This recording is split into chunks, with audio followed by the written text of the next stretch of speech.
आज का हमारा टॉपिक है वेक्टर के बारे में बेसिक बातें जानना और उसके ऊपर बेस्ड न्यूमेरिकल लगाना। तो सबसे पहले देखो टाइप्स ऑफ वेक्टर में कोलिनियर वेक्टर क्या होता है। अगर दो वेक्टर या दो से अधिक वेक्टर इस प्रकार हो कि उनकी डायरेक्शन या तो सेम हो या 180 डिग्री पर हो, यानी अपोजिट हो, जैसे एक दाएं हो और एक बाएं हो, मैग्नीट्यूड से कोई मतलब नहीं है, तो ऐसे वेक्टर को बोलते हैं collinear. Collinear means they have either same direction और they are in the opposite direction. जैसे एक दाएं होगा तो दूसरा भी दाएं होगा, उनकी लंबाई ज़्यादा कम हो सकती है, मतलब उनका मैग्नीट्यूड ज़्यादा कम हो सकता है। या एक दाएं होगा तो दूसरा बाएं होगा, मैग्नीट्यूड बराबर भी हो सकता है, कम भी हो सकता है, ज़्यादा भी हो सकता है। Magnitude doesn't matter. बात समझ में आई? तो दो वेक्टर कब कोलिनियर कहलाएंगे? जब वो या तो सेम डायरेक्शन में हो, जैसे वेक्टर ए दाएं है राइट साइड और वेक्टर बी भी राइट साइड है, तो ये कोलिनियर है। या हो सकता है कोई और वेक्टर सी ले लें जो बाएं है, तो ये तीनों आपस में कोलिनियर है। ये बात समझ में आई? अब तो बहुत ध्यान से सुनना। अगर वेक्टर ए और बी को देखो, वेक्टर ए को देखो और बी को देखो, तो मुझे बताओ क्या वेक्टर ए की लंबाई कम है?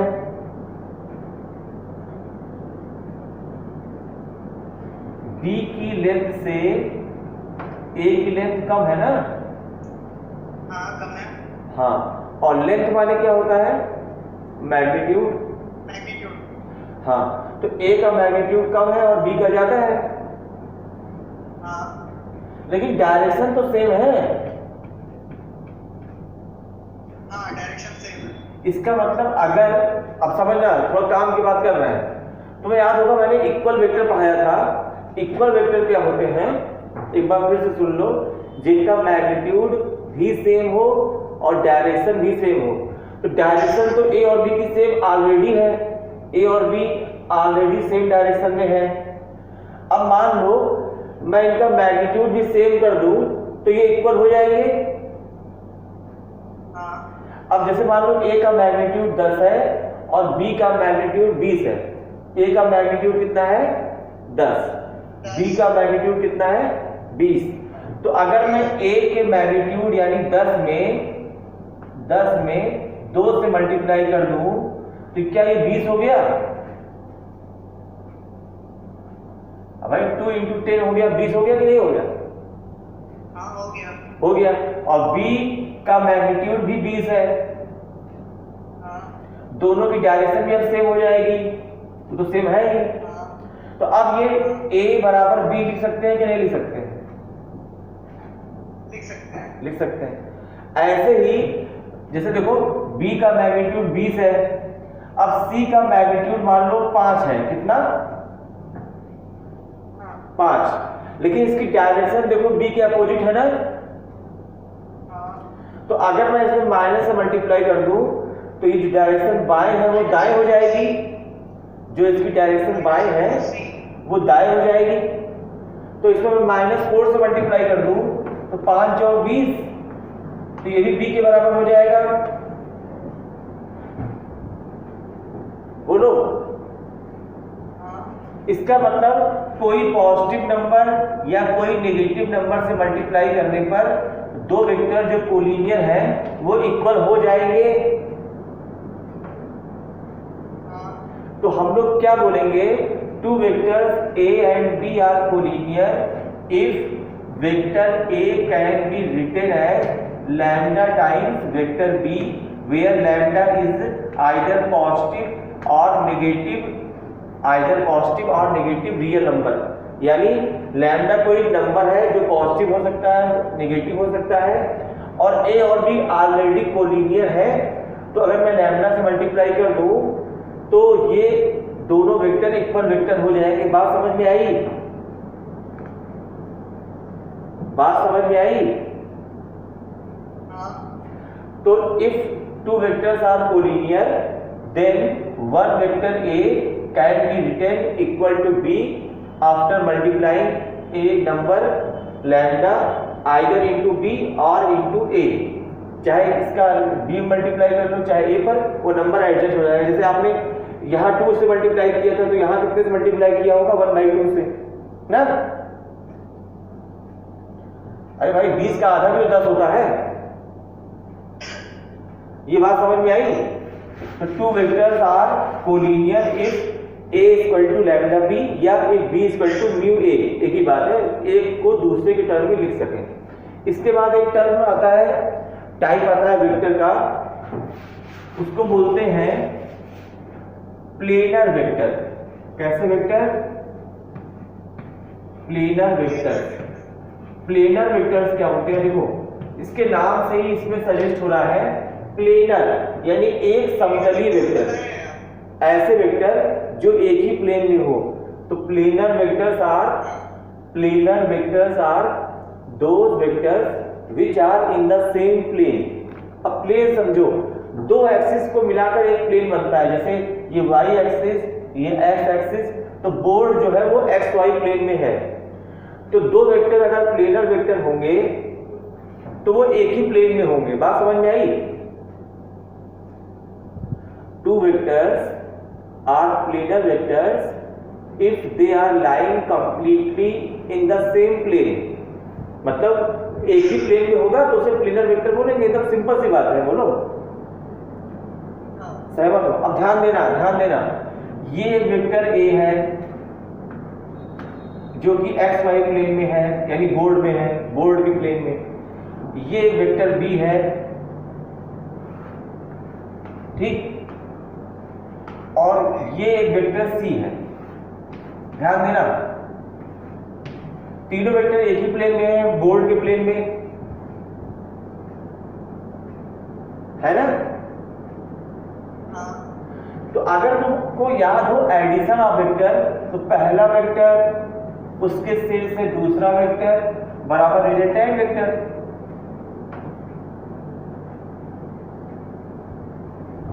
अरे भाई, पहला वेक्टर ए, दूसरा वेक्टर बी, बोलो भाई। तो दोनों का सम ए प्लस बी कितना आएगा? सी आएगा।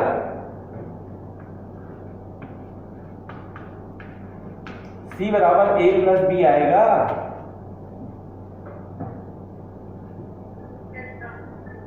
अरे यार, पहला वेक्टर उसके सिर से दूसरा वेक्टर और पहले की टेल से अंतिम के हेड को मिला दिए, तो ये सी वेक्टर जो आया वो ए और बी का सम है ना।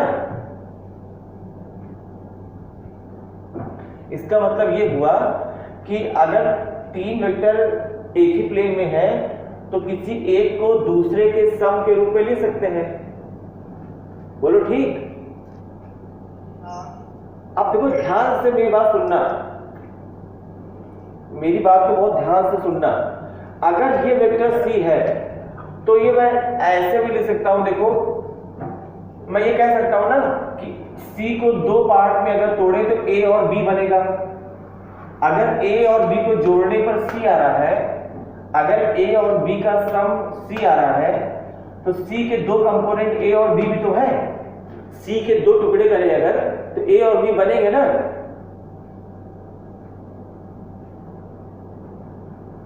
अरे यार, जैसे मान लो सी की वैल्यू 100 है तो 100 जो है 50 और 50 का सम नहीं है। लेकिन 100, 70 और 30 का भी तो सम है। हाँ बिल्कुल है, लेकिन 50-50 भी तो अभी इस डायग्राम में ये 50 है, ये 50 है, तो 100 आया। ठीक है,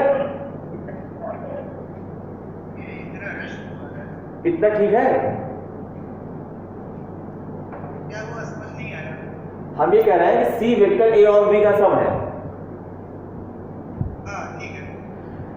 तो ये भी कह सकते हैं ना कि सी को अगर डिवाइड करें दो पार्ट्स में तो ए और बी है। सी के दो कंपोनेंट ए और बी है। इसका रिवर्स सोचो। सी के दो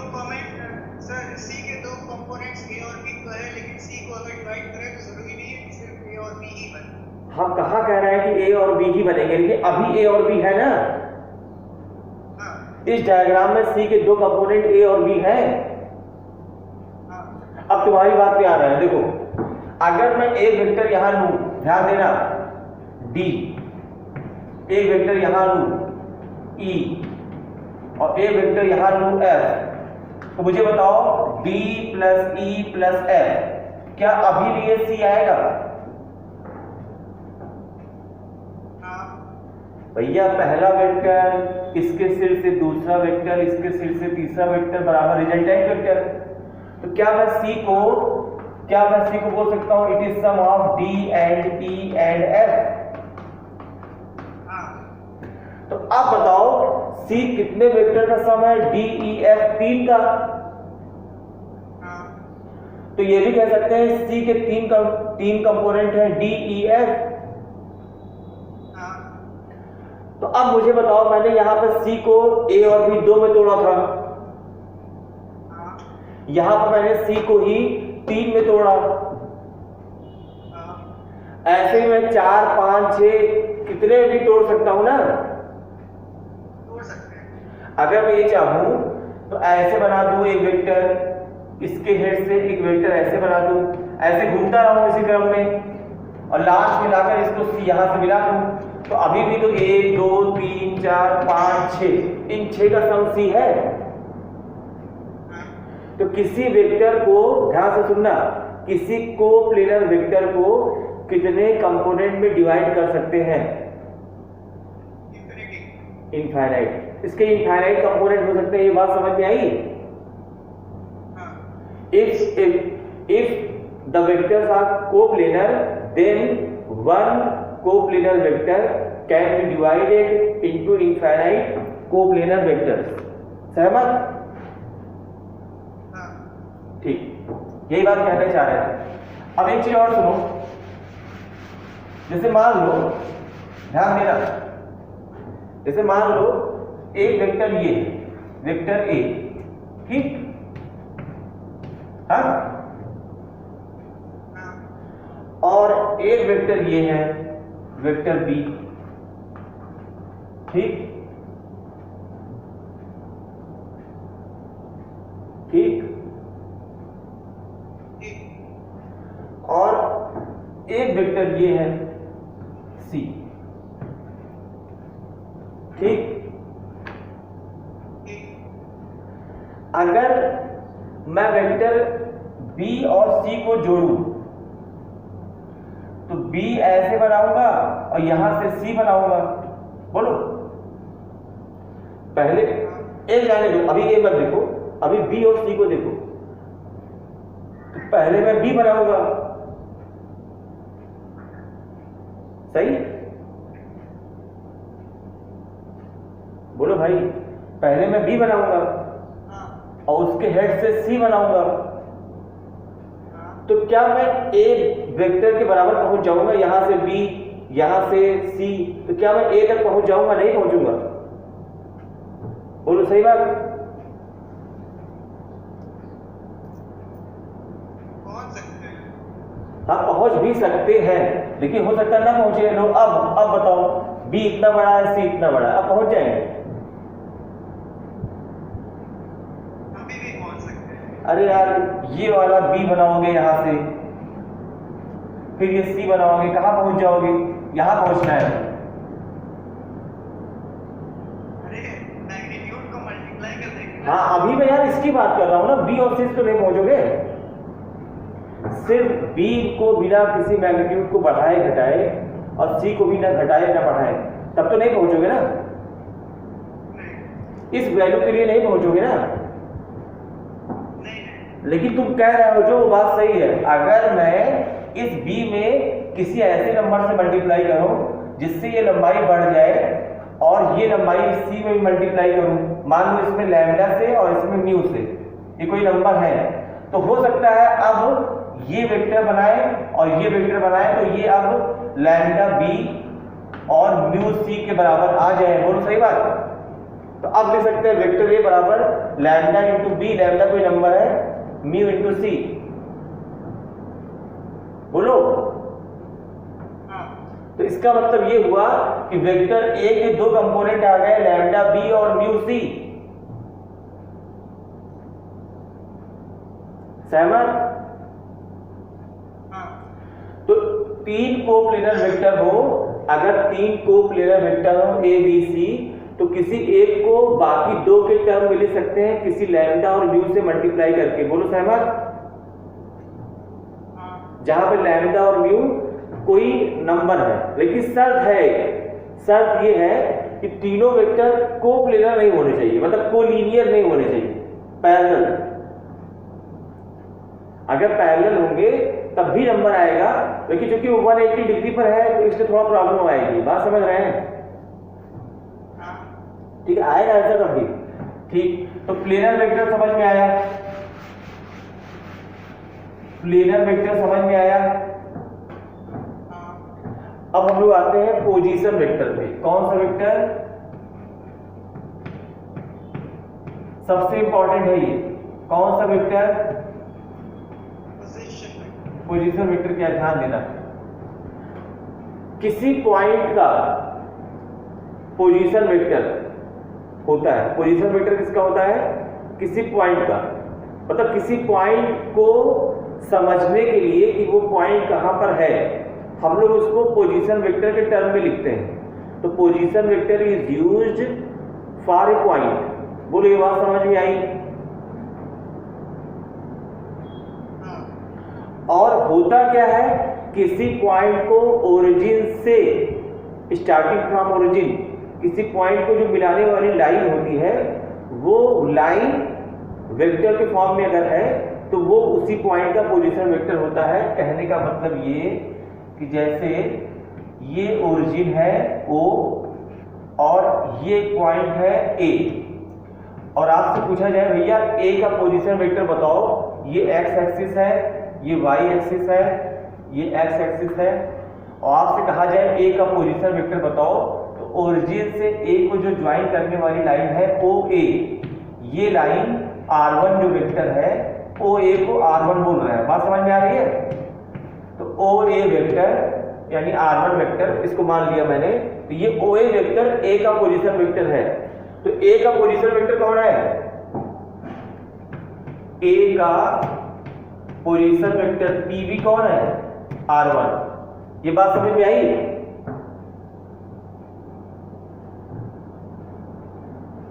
अरे ये बात समझ में आई?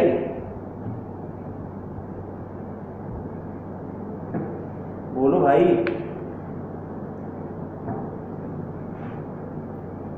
किसी पॉइंट को ओरिजिन से ज्वाइन करने वाला जो वेक्टर होता है वो उस पॉइंट का पोजीशन वेक्टर होता है।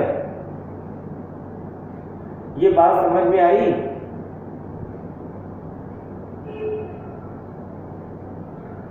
अब ऐसे ही जैसे A को ज्वाइन किए, ऐसे मान लो एक पॉइंट ये है B,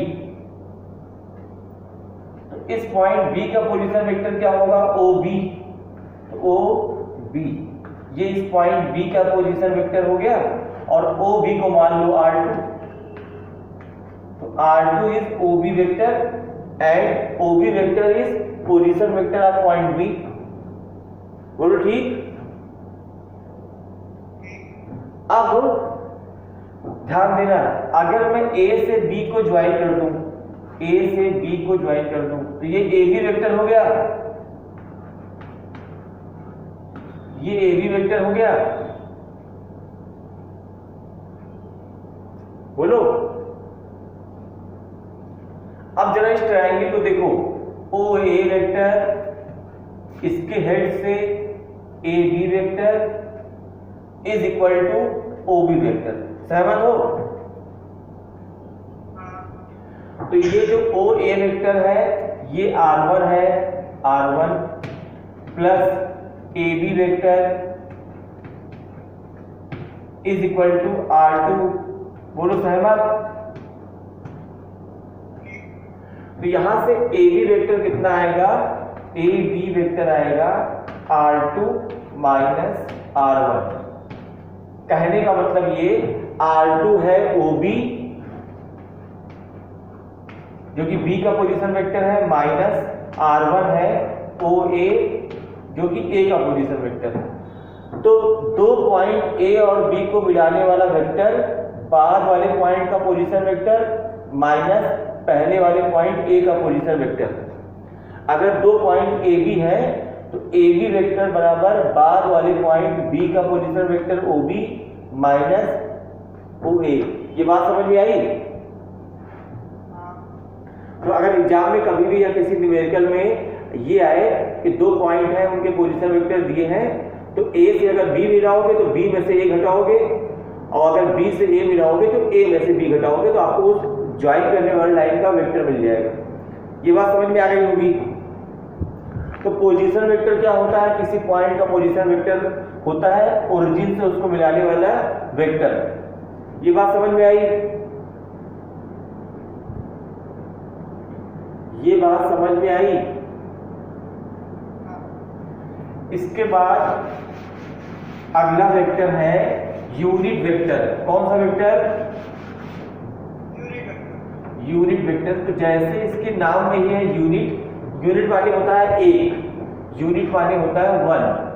तो ऐसा वेक्टर जिसका मॉड वन हो, ऐसा वेक्टर जिसका मैग्नीट्यूड वन हो, जिसकी लंबाई वन हो, उसको बोलते हैं यूनिट वेक्टर। और हाँ, अगर कुछ निश्चित डायरेक्शन में डिफाइंड यूनिट वेक्टर की बात करें तो एक्स डायरेक्शन के लॉन्ग आई कैप माना जाता है यूनिट वेक्टर। यानी आई कैप मतलब एक्स डायरेक्शन में प्लस एक्स डायरेक्शन में यूनिट वेक्टर, प्लस वाई के लॉन्ग माना जाता है जे कैप वेक्टर। जेड इधर होता है अपवर्ड, ऐसे किताबों में ऐसे माना जाता है, ऐसे नहीं होता है, ऐसे होता है हवा में।